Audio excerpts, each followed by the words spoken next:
An ancient Vedic text claims the universe is Brahman, a single, undivided consciousness, dreaming itself into existence. We dismiss this as a beautiful myth. But what if it's a diagnostic report? You feel like a single, separate self, don't you? A fragile island of awareness looking out at a vast external world. It's the most fundamental experience of being human. But what if that feeling of separation is the grand illusion? What if you are not in the universe, but rather a point of focus through which the universe is becoming aware of itself? This isn't just ancient mysticism. It's a thread that connects the dawn of philosophy to the most radical fringes of modern physics. Both are beginning to suspect that consciousness isn't something that happens inside our heads. It's the very source code from which reality itself is rendered. What we're about to explore isn't just a forgotten philosophy. It's a key to perceiving a completely different reality. A reality that might just be holographic, intelligent, and unfolding through you right now. Our entire model of the world is built on a simple, intuitive idea. Matter is the foundation. We believe the universe began with a physical Big Bang, that mindless atoms clumped together over billions of years, and that eventually, through a lucky accident of chemistry, this dead matter sparked into life, and then into thought. In this view, consciousness is the final fragile product, a ghost in the machine. But this model is beginning to show its cracks. It has no real explanation for what consciousness is, where it comes from, or why it experiences things like love, beauty, and meaning. It's like trying to explain a symphony by only analyzing the vibrations of the violin strings, ignoring the composer entirely. Let's try a radical inversion. Imagine reality not as a collection of objects in space, but as a hologram, a single, indivisible whole. The physicist David Bohm proposed a stunning concept for this: the implicate and explicate orders. The explicate order is the world we see, separate, distinct, solid. It's the universe of time, space, and objects. But underlying it, Bohm suggested, is the implicate order, a deeper, non-local dimension where everything is enfolded within everything else. In this hidden domain, separation is an illusion. The whole is present in every part. If we apply this, consciousness is not the ghost in the machine. It is the implicate order itself, the invisible, intelligent field from which the entire explicate world of matter and energy continuously unfolds. The universe isn't a dumb machine that accidentally produced us. It is a projection, an expression of a consciousness that was already there, hidden in plain sight. To truly grasp this, consider how a physical hologram works. If you take a holographic plate and shatter it, each tiny fragment doesn't contain just a piece of the original image. Miraculously, each fragment contains the entire image, just at a lower resolution. The whole is literally encoded in every part. Bohm suggested reality operates on the same principle.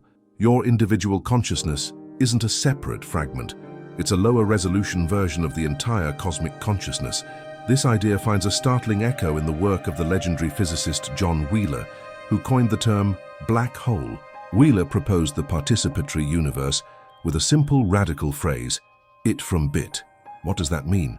It means that every particle, every galaxy, every physical thing, derives its very existence from bit, from information, from observation, from acts of consciousness. Think of it this way: your reality is not a fixed, pre-existing stage.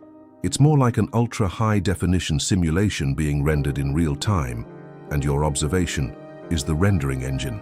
The physical world only solidifies into a definite state when a measurement is made, when consciousness looks. This leads to a terrifying yet thrilling question. If our reality is a projection, who or what is the projector? And if our world is an explicate unfolding, where can we find the blueprint in the implicate source code? It seems the further physics peers into the nature of reality, the more it stumbles upon the vocabulary of the ancient mystics.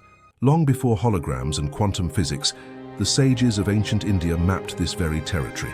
They didn't have the language of implicate orders, but they had a far more potent one to describe the ultimate reality: Sat Chit Ananda. This isn't just a phrase, it's a formula for the source code of existence. Sat, pure, unshakable existence. Chit, pure, infinite consciousness. Ananda, pure, unbound bliss. They aren't three separate qualities, but the single unified texture of reality itself, Brahman. This is the ultimate implicate order, a timeless, spaceless ocean of conscious bliss from which all universes, all forms, ripple into being. But how does a modern mind, steeped in Western logic and science, rediscover such a world? For the Indian philosopher Sri Aurobindo, it wasn't an academic pursuit. It was an experiential collision.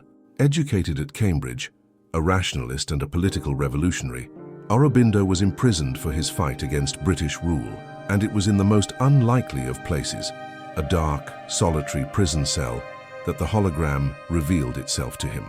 Through intense meditation, the walls of his cell seemed to dissolve. He no longer saw prisoners and guards, but the divine consciousness, the one single self, pulsating in the stoic faces of his jailers, shining from the cold iron bars, present in the very dust on the floor. He wasn't just understanding a philosophy, he was perceiving the implicate order directly. He saw that the universe wasn't a collection of separate souls, but a single soul playing every part. This left him with a staggering question. If this divine unified consciousness is our true nature, why the elaborate forgetting? Why project this complex, often painful world of separation? What is the point of the cosmic dream? The school of thought that holds this truth is known as Advaita Vedanta, the path of radical non-duality. For Vedanta, the mechanism of this cosmic projection has a name: Maya. Maya is not simply illusion in the sense that the world isn't real. It is the divine, immeasurable power of the formless to create form, the power of the one to appear as the many. It is the ultimate magic trick, where the singular consciousness of Brahman puts on the masks of every star, every planet, every living being, and forgets it is the actor behind them all. This forgetting is not a mistake. Sri Aurobindo called it involution. It is a deliberate descent, a plunge of the infinite into the finite. Imagine an artist so in love with their creation that they choose to become the paint on their own canvas, forgetting they are the painter, just to experience the story from the inside. This is the great cosmic game of hide and seek.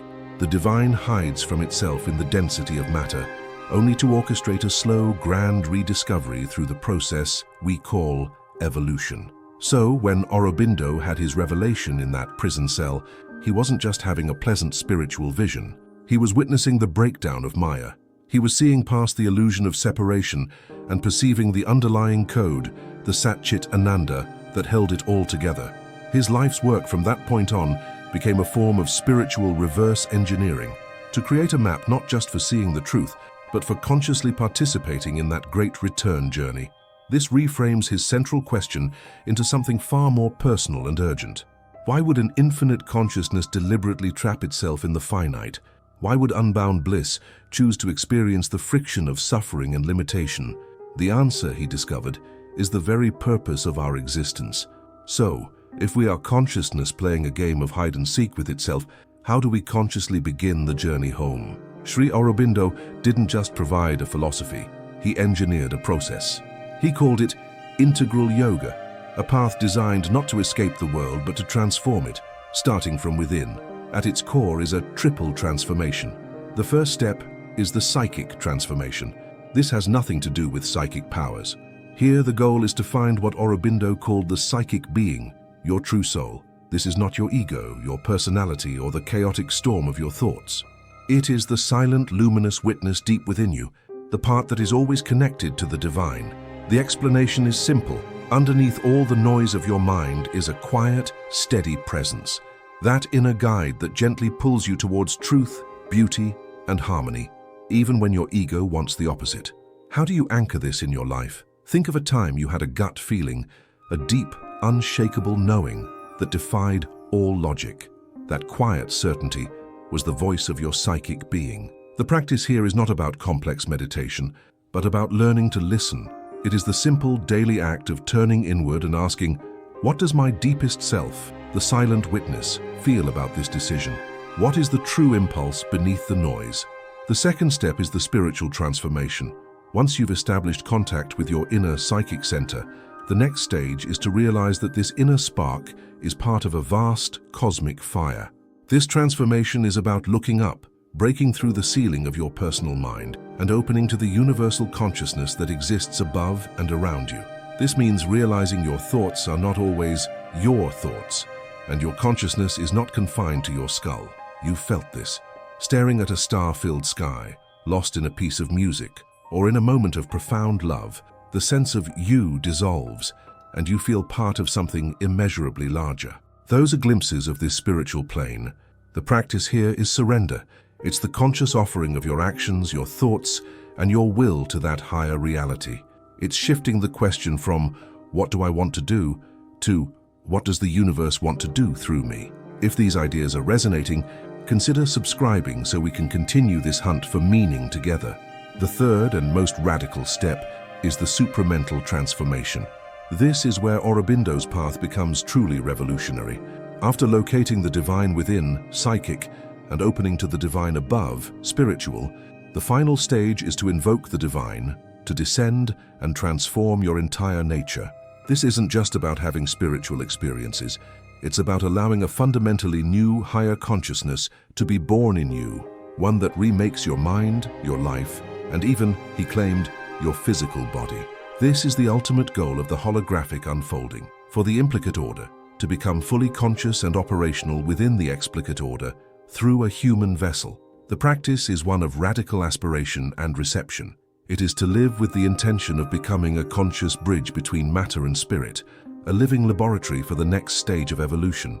It's crucial to understand, this triple transformation is not a weekend workshop. It is the work of a lifetime, perhaps many. It is the conscious acceleration of the very process the cosmos has been undertaking for billions of years. This isn't about achieving a quick state of bliss, but about a slow, meticulous, and sometimes arduous re-engineering of your entire being. Finding the psychic being, for instance, is the modern path to what the ancient Upanishads called discovering the Atman, the immortal self, a fragment of the divine hidden within the fortress of the ego. Each time you choose to act from this inner center, rather than from superficial desire or fear, you are, in a very real sense, chipping away at the walls of that fortress. This process is also the key to inner liberation from what Eastern traditions call karma. Karma is not a system of cosmic reward and punishment. It is a law of momentum.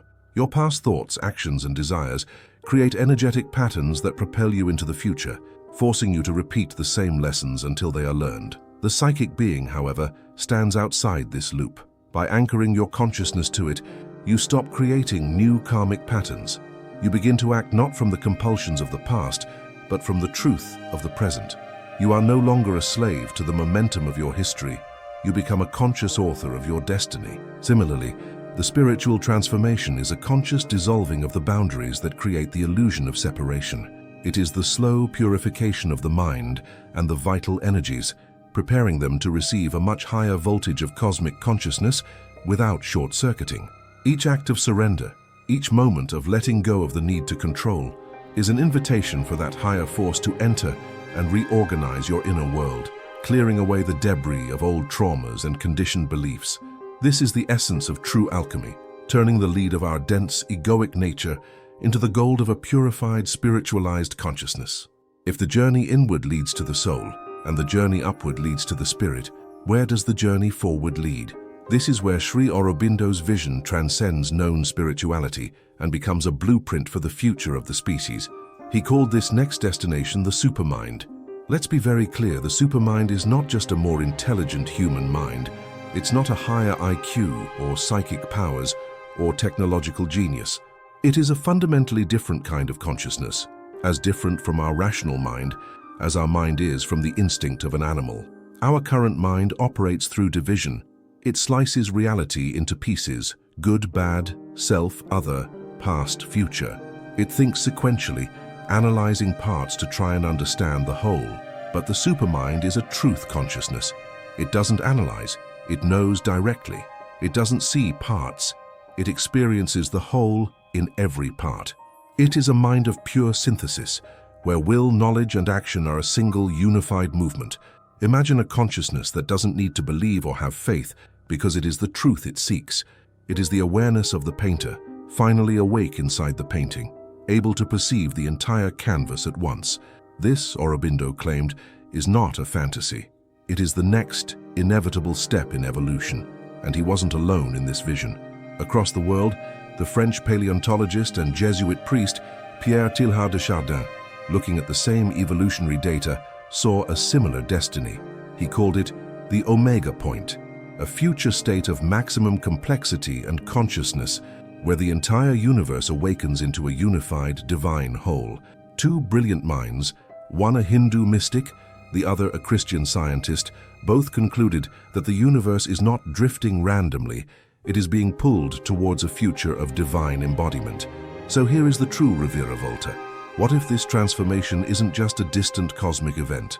What if the intense chaos, the confusion, and the accelerating crises of our time are not signs of the world ending, but the labor pains of this new consciousness being born? What if the pressure you feel in your own life is not just personal, but planetary? It's the pressure of the supermind, the consciousness of the whole, knocking on the door of our limited, separate minds. To grasp the sheer scale of this proposed leap, consider the evolution of consciousness on Earth so far. First, there was matter, seemingly unconscious. Then life emerged, a consciousness driven by sensation and instinct, a massive shift. Then, mind was born in humanity, a consciousness that could reflect, reason, and create symbols. Each of these was a radical rupture, a transformation of the entire operating system of reality.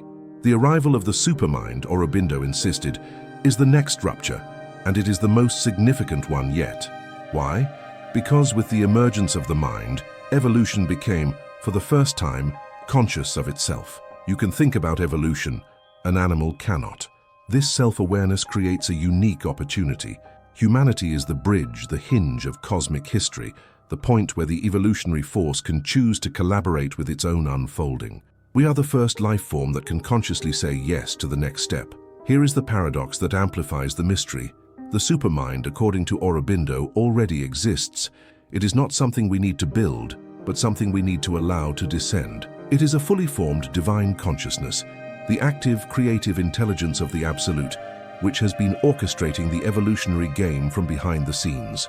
The entire cosmic drama, from the formation of galaxies to the rise of human thought, has been a meticulously prepared ground for its own arrival in physical form. This inverts our entire understanding of purpose. We are not just reaching up towards the divine is actively pressing down into us. The longing for transcendence, the unquenchable thirst for meaning, the feeling that there must be something more. These are not merely your personal psychological quirks. They are the echoes of this descending pressure. They are the supermind's homing signal, pulling the future into the present through your own aspiration. So, what does this mean? If this vision is even partially true, it changes everything. It means our current global crisis is not a random collection of political, ecological, and social failures. It is an evolutionary crisis. The old consciousness, the mental, egoic, divisive mind, has built a world it can no longer manage. Its tools of separation, competition, and materialism have reached their logical, self-terminating conclusion. The systems are breaking down because they are too small for the consciousness that is trying to emerge. The chaos and darkness we see are not the signs of an ending, but the shadow cast by a much greater light. The old structures are cracking under the pressure of the future. This isn't a catastrophe, it's a catastrophe in the mathematical sense, a point where a slow, gradual change suddenly tips over into a radical, unpredictable new form. This places an almost unbearable weight of responsibility on us. We are no longer passive victims of circumstance, but active participants at a cosmic turning point. The question, and now, becomes the most important question we can ask. This new understanding demands a fundamental shift in how we live. It suggests that our primary work is not just to fix the external world with the same broken tools of thought that created the problems. Our primary work is to become a vessel for the new consciousness. Every choice becomes a vote. Every action either reinforces the old egoic pattern of separation, or it helps to anchor the new, supramental pattern of unity. To choose division, fear, and cynicism is to resist the evolutionary current. To choose unity, compassion, and the pursuit of inner truth is to align with it. This is not about being good in a moral sense. It's about being effective in a cosmic sense. We are being asked to choose between being an obstacle to the future or a midwife to its birth. The divine in this model doesn't need our worship. It needs our conscious collaboration. The implications of this ripple down into the very fabric of our identity. If the supermind descends, it doesn't just bring new ideas. It brings a new way of being. The ego, which our current mind sees as the center of our universe, would be seen for what it is, a temporary scaffolding, a functional tool that has outlived its purpose. To the supramental consciousness, the ego is not an enemy to be destroyed, but an instrument to be repurposed as a unique channel for the universal rather than a fortress for the separate self. This reframes our entire relationship with struggle and suffering. From the ego's perspective, pain is a mistake, a sign that something is wrong. From an evolutionary perspective, pain is friction. It is the necessary resistance that forces a system to innovate and grow. Our personal and collective suffering in this light is the immense pressure of the caterpillar's body dissolving inside the chrysalis. It is a violent, chaotic, but utterly necessary prelude to metamorphosis. The question is not how to avoid the pain, but how to use its pressure to transform. Therefore, the most potent form of activism in this paradigm is not necessarily protest or political battle, though those may have their place. The most radical act is the inner work. To heal your own divisions, to quiet your own inner chaos, to find the center of unity within yourself is not a selfish act. It is a direct contribution to the planetary field. In a holographic universe, changing a part inevitably changes the whole. By undertaking the journey of the triple transformation, you are not just saving yourself, you are creating a stable energetic point, a beacon that makes it easier for the supramental consciousness to anchor itself on Earth. You are literally building the neurological pathways for a new kind of planetary mind. This is the ultimate responsibility, to realize that your personal evolution is a planetary necessity. So what if this isn't a metaphor? What if you are, in the most literal sense, a cell in a developing cosmic brain? Your longing for meaning, your restlessness, your unshakable sense that you are here for a reason. What if these are not your private feelings, but the impulses of a universe stirring in its sleep, trying to awaken through you? According to Sri Aurobindo, you are not a static noun, but a transitional verb. You are a bridge between the animal past and the divine future. Your inner work, your search for truth, your moments of compassion, are not small personal victories. They are quantum events. They are resonant signals sent from one part of the hologram to the entire whole, accelerating the awakening. You are not evolving alone. You are evolution becoming conscious of its own direction. This leaves us with a profound and unsettling dilemma. If the universe is a projection of a single consciousness, and that consciousness has deliberately forgotten itself in us for the sake of this grand rediscovery, then our existence is not a right, it is a responsibility. The ultimate ethical challenge is not just to be good, but to become conscious, to participate in the redemption not of a personal soul, but of the substance of reality itself. The stars have not finished their work. They are becoming self-aware in the space between your thoughts. The divine didn't abandon the cosmos on day 7. It is just now beginning to awaken in the flesh, and you are the next verse in its unending story. Liked this journey? Hit subscribe for more mysteries. And that's our hunt for nows, a wild mix of documented history and tantalizing what-ifs based on bibliographical sources. What do you think?